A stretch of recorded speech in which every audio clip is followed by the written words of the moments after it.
நேபாளத்துக்கு நீங்க விடுங்க இப்ப நேபாள மிகப்பெரிய பேரணி வந்திருக்கு. தமிழகத்தை சேர்ந்த ஏராளமானோர் பாதிக்கப்பட்டிருக்காங்க.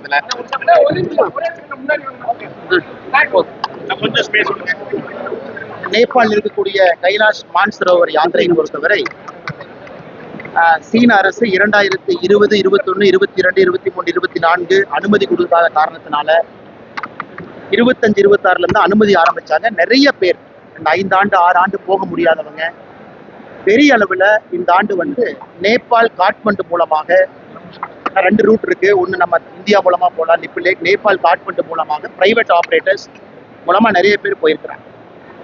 நேற்று அங்கே நடந்திருக்கக்கூடிய சம்பவம் என்பது மிக மிக துரதிருஷ்டவசமானது. ஒரு border immigration point Nepal Tibet பார்டர்ல அவ்வளவு பேர் அடிச்சுட்டு போயிருக்கிறாங்க.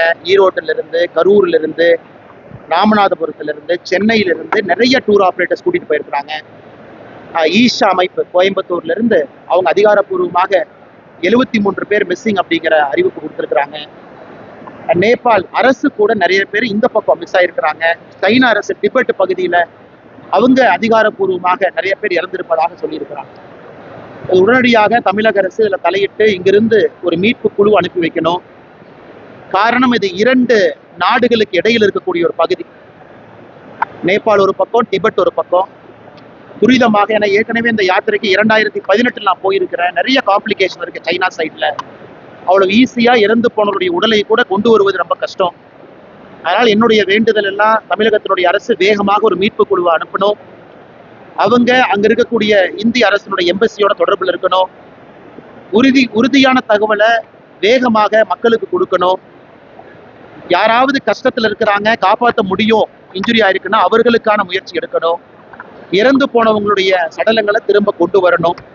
இதையெல்லாம் கூட தமிழக அரசு செய்யணும். ரொம்ப ரொம்ப துரதிருஷ்டவசமானது.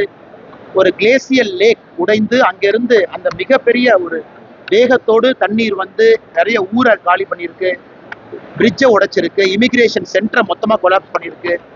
இதை நினைத்து கூட பார்க்க முடியாத ஒரு சம்பவம். ஏன்னா இதற்கு முன்பு கூட சில ஆண்டுகளுக்கு முன்பு இதே மாதிரி நடந்த பொழுது ரூட்டை மாற்றினாங்க. இது மாற்றப்பட்ட 2வது ரூட். இந்த ரூட்டிலும் கூட இது நடந்திருப்பது ரொம்ப துரதிருஷ்டவசமான விஷயம். அதனால் இறந்து போன எல்லா பெரியோர்களுக்கு, ஏன்னா கைலா யாத்திரை போன எல்லா பெரியோர்களுக்கும் கூட இந்த நேரத்தில் என் சார்பாக, எல்லோரும் சார்பாக கூட அஞ்சலியை தெரிவித்துக் கொள்கின்றோம். அந்த குடும்பங்கள் இன்னும் ஸ்ட்ராங்கா இருக்கணும் அப்படின்னு அந்த நேரத்தில் வேண்டிக்கிறோம். இந்த மாணவர் அரசியல் பத்தி பேசுனீங்க சார். ஆரோக்கியமான அரசியல் கல்லூரியில வரணும். இன்னைக்கு மாணவர்களை நீங்க கல்லூரியில அரசியல் செய்ய விரும்பல, கல்லூரியில மாணவ செல்வங்களுக்கு அந்த ஸ்டூடெண்ட் பாடியை நீங்க ஊக்குவிக்கல அப்படின்னா அவங்க நிறைய பேர்த்துட்டு எப்படி பேசுறதுன்னு கூட தெரியாது. ஒரு அத்தாரிட்டி எப்படி பேசுறது, கல்லூரியில் எப்படி பேசுறது, அரசாங்க அதிகாரிட்டு எப்படி பேசுறது, மக்கள்கிட்ட எப்படி பேசுறது. இந்த சிஜேபி போன்ற ஆர்ப்பாட்டங்கள்லாம் நீங்க வெளியே பாக்குறீங்க. அதெல்லாம் ஒரு பக்கம் இந்த பென்டப் இஷ்யூஸ்னுடைய ஆர்ப்பாட்டமாக இருந்தாலும் கூட, இன்னொரு பக்கம் கல்லூரி அரசியல் சரியாக இருந்தால் பல பிரச்சனைக்கு அதே தீர்வாக இருக்கும். உச்சநீதிமன்றத்தினுடைய JM லிங்கோ கமிட்டி, அதற்கு உச்சநீதிமன்றம் போட்டிருந்தும் கூட இன்னும் தமிழகத்துல, இந்தியாவில் குறிப்பாக தமிழகத்துல கல்லூரி அரசியல் என்பது மிக மிக மோசமாக இருக்கு. அதனால அரசியல் கட்சிகளுக்கு வரக்கூடிய இளம் தலைவர்களும் நமக்கு கிடைப்பதில்லை. கல்லூரியிலிருந்து நமக்கு இல்லை. அதே போல கல்லூரியிலிருந்து அரசியல் கற்றுக்கொண்டு வேறு துறையில நிபுணர்களாக செல்வதற்கான வாய்ப்பு மறுக்கப்படுகிறது. அதனால்தான் இந்த கல்லூரியில் நான் பேசும் பொழுது இது முறைப்படி எலெக்ஷன்ஸ் நடத்தி அதிலிருந்து மாணவ செல்வங்களை தேர்ந்தெடுத்திருக்கிறாங்க. அது உள்ளபடியே ஒரு நல்ல ஒரு மகிழ்ச்சியான விஷயம் என்பதை இங்கே குறிப்பிட்டேன். மாணவர்களை சந்தித்து 40 நிமிடங்கள் பேசிட்டு இருக்கீங்க. குறிப்பா எல்லா பக்கம் சந்தித்து பேசும்போதும் அது இல்லாமல் களத்தில் இயற்கையை சுத்தம் செய்வது, போதை தடுப்பு, இந்த மாதிரி பேசிட்டு இருக்கும்போது டாக்ஸிக் மாதிரி திரைப்படங்கள் ஒரு மாணவ சமுதாயத்தை ஒரு தவறான, நான் சில விஷயத்துல ரொம்ப ஓப்பனா இருக்குங்கண்ணா. சென்சார் போர்டு இன்னும் கடுமையா இருக்கணுங்கண்ணா. இந்தியாவை பொறுத்தவரை இப்ப அமெரிக்கா எல்லாம் போறோம் அப்படின்னா, யூரோப் நாடுகள்ல எவ்வளவு கடுமையா சென்சார் போர்டு இருக்காங்க. இங்க நிறைய சீன்ஸ் நம்ம பார்க்கறோம், அதெல்லாம் ஏற்றுக்கொள்ள முடியாத சீன். ஏஜ் குரூப் சம்பந்தமே இல்லாத ஒரு சீன். 16, 18, 14 எல்லாமே. அதனால சில திரைப்படங்கள் முழுமையாக சென்சார் செய்யப்பட வேண்டும். திரைப்படத்தை தடை செய்ய வேண்டும் எப்போ நான் சொல்லல, முறையாக சென்சார் செய்யப்படும். அப்ப யாரு போகலாம், யாரு போகக்கூடாது அப்படிங்கிறது தியேட்டர்ல ஸ்ட்ரிக்டா என்ஃபோர்ஸ் பண்ணணும். எத்தனையோ படங்கள் சென்சார் கொடுத்தும் கூட தியேட்டர்ல அதை என்ஃபோர்ஸ் பண்றது இல்லை, எல்லாத்தையும் உள்ள விடுறாங்க. மால்ல மட்டும்தான் பயப்படுறாங்க, மால்ல இருக்கக்கூடிய சினிமா தியேட்டர்ல தான் அதை பயப்படுறாங்க. அதனால் தியேட்டர் உரிமையாளர்களுக்கு என் அன்பான வேண்டுகோள், சில திரைப்படங்களை நீங்க மாணவ சமுதாயத்தை சீரழிக்க ஆரம்பித்திருக்கிறது. நீங்க சரியான இடத்துல சென்சார் குறியீடுகளை நீங்க பின்பற்றணும். அதே போல சென்சார் இன்னைக்கு பெரிய ஸ்டார் நடித்திருந்தாலும் கூட எந்த காட்சிகளை அனுமதிக்கணும், எந்த காட்சிகளை அனுமதிக்க கூடாது அப்படிங்கிறதையும் சென்சார் முடிவெடுக்கணும். ஆனா சமீபத்துல வரக்கூடிய சில திரைப்படங்கள் நிச்சயமாக நமக்கு ஒரு மகிழ்ச்சி அளிக்கக்கூடிய திரைப்படங்கள்லாம் இல்லை. ஏன்னா ஒரு பக்கம் women empowerment, rape against women, atrocity against women ஒரு பக்கம் தொண்டை தணிக்கிலேயே கத்துறோம். இன்னொரு பக்கம் ஒரு சினிமா ஒரு உமனை வல்கராக, ஒரு உமனை செக்ஸ் ட்ராஃபியாக, ஒரு பெண்ணை நான் மனைவி வச்சுக்கலாம், அதன் பிறகு துணைவி வச்சுக்கலாம். ஏன்னா சமீபத்தில் இந்த 2-3 நாட்களாக வந்திருக்கக்கூடிய படமெல்லாம் பார்த்தீங்கன்னா அதை காட்சிப்படுத்துறாங்க. அதெல்லாம் எவ்வளவுதான் நம்ம பேசினாலும் கூட ஒரு சினிமா என்பது வெரி பவர்ஃபுல் மீடியம். அது தவறான பல சித்தரிப்புகள் அதை செய்ய ஆரம்பித்திருக்கிறது. அதான் ஒரு வேண்டுகோளாக வச்சு சட்டப்பேரவை நிகழ்வுகள் எப்படி பாக்குறாங்க? தமிழக சட்டப்பேரவை நிகழ்வுகள் இன்னைக்கு கல்லூரிகள் இருக்கிறோம் சொல்லி பத்தி பேசுனீங்க, அது எந்த அளவுக்கு ஆபத்தா இருக்கு? ஆனா பெரிய ஆபத்து. காரணம் இன்னைக்கு ஒரு மெட்டாவோ பெரிய சோசியல் மீடியா நிறுவனத்தினுடைய ரெவென்யூ பாத்தீங்கன்னா இந்தியா தான் பிக்கெஸ்ட் கான்ட்ரிபியூட்டர் ஆஃப் ரெவென்யூ. நம்ம தான் பிக்கெஸ்ட் கான்ட்ரிபியூட்டர். காரணம் மக்கள் தொகை அடிப்படையில். இன்னும் எல்லோருமே ஒரு அக்கௌண்ட் வச்சிருக்கனால நம்ம அடிக்ட் ஆயிட்டோம். அல்காரிதம் வந்து மக்கள் அடிக்ட் பண்ணுது.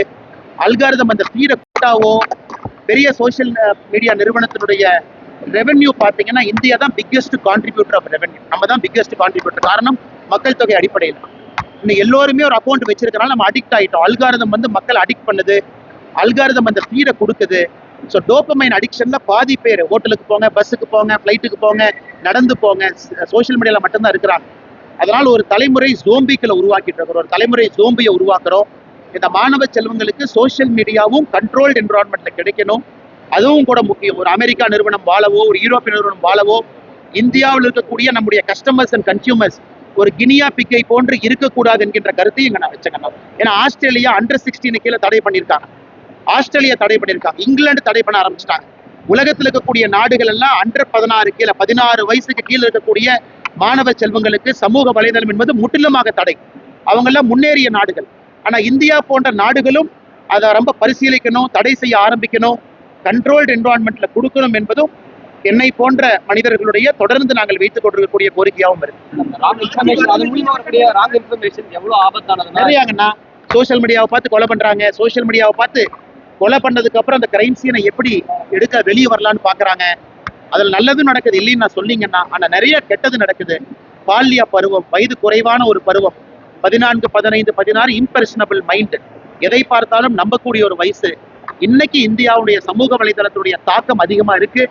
ஆஸ்திரேலியா, இங்கிலாந்து எல்லாரும் பின்பற்ற பொழுது இந்தியா போன்ற நாடுகள் கடுமையான சட்டங்களை கொண்டு வருவதற்கு எதற்காக தயங்க வேண்டும் என்பதும் என்னுடைய கருத்து. கடந்த 5 ஆண்டுகளுக்கு பிறகு சிவகாமி எடுத்த இனிஷியேட்டிவ் படி போதை தொழில் ஆனா 8 லட்சத்தை நோக்கி வந்திருக்கோங்கன்னா, நேற்று ஒரு ஸ்கூல்ல 1008 நாங்க நட்டோம். 8 லட்சமும் டாக்குமெண்ட் பண்ணி நட்டிருக்கோம். அதே ஒரு பெரிய நம்பர் தான்.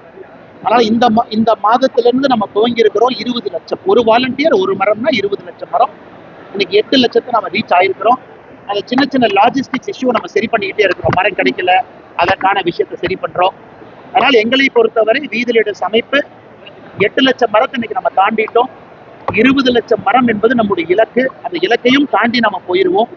இந்த மாதத்துல ஆரம்பித்திருக்கின்றோம். அதை இன்னும் தொடர்ந்து செஞ்சுக்கிட்டே இருக்கோம். சட்டமன்ற நேரலை அதனால நாங்க மத்தவ மாதிரி நான் கொடுக்குற டேட்டா எல்லாமே ஆத்தென்டிக் டேட்டா மட்டும்தான் நான் சொல்லுவேன். ஏன்னா அக்கௌண்டபிலிட்டி எங்களுடைய அக்கௌண்டபிலிட்டி.